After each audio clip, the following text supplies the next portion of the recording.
Hello. This is Stephanie McBurnett's crowd-pleasing appetizer. One of my favorite dishes I make, bring to holidays, bring it to barbecues. Everyone loves it, and if they don't love it, I like to bring it home for leftovers. This is one of my favorite dishes. I even talk about it on some podcasts as my crowd pleaser. And it's super easy. That's another thing. It can be made in a flash, right? You grab a can of beans. This one is no salt added, but you can be low sodium. It doesn't have to be organic. Just grab a can of beans. I drained and rinsed these, especially if they have some salt on them.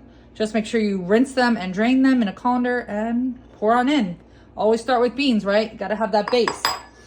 Then you go with corn, can of corn. Again, this is no salt added, but it can be low sodium. You can have regular. If it's regular, just make sure you rinse and drain. And that's what I did. I really like corn, so I use a whole can of corn in my corned bean salad.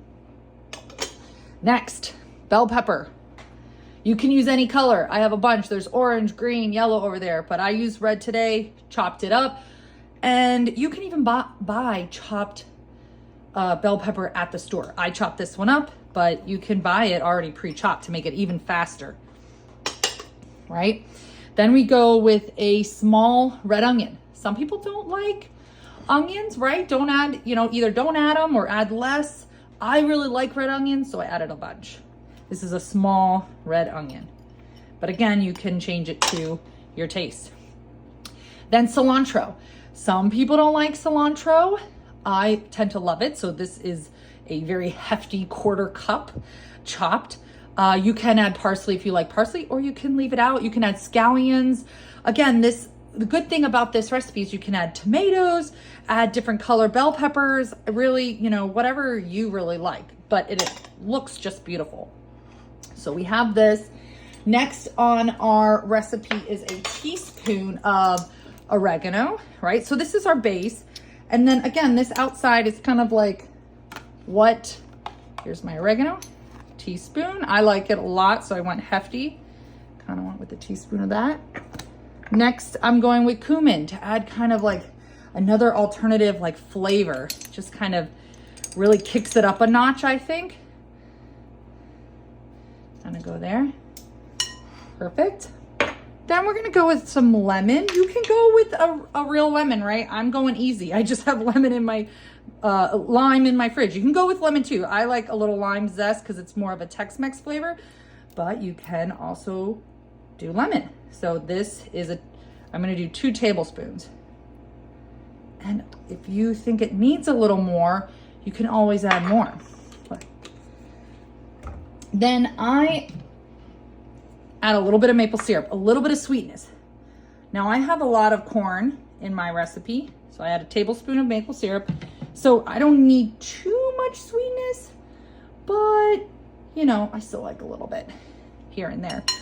Next, I'm gonna go with salt and pepper. For salt, we're gonna do 1/4 teaspoon.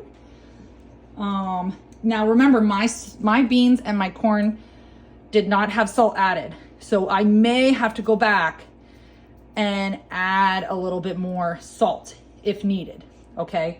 So again, if you need to add a little more, you're like, oh, it needs a little something, you can add just a bit more. And then we're gonna do pepper to taste. You can do 1/8 teaspoon if you really like pepper. I'm gonna add it in there. All right.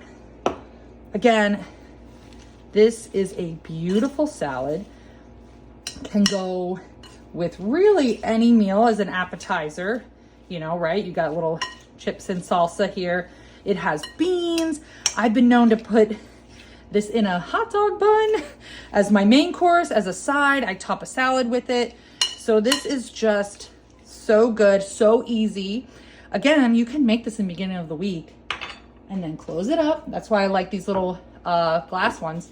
Close it up. It goes right in the fridge. Don't have to worry about it. Take that here. It's ready for the party. All right, but what does it usually go with? Chips. So we've all been looking for those baked lays, but I'm going to show you. I preheated the oven to 375. I'm going to take my corn tortillas. I'm going to cut them in chip sizes, 375 for 6 to 8 minutes. You want to watch them. I don't use any oil. I don't actually put any salt on them either, but you know, you can add salt. After about 8 minutes, pull them on out of the oven. And you got crunchy chips. If you want to add salt to them, you can. Actually, that's a great idea. I'm gonna get myself a little taste test. All right, voila.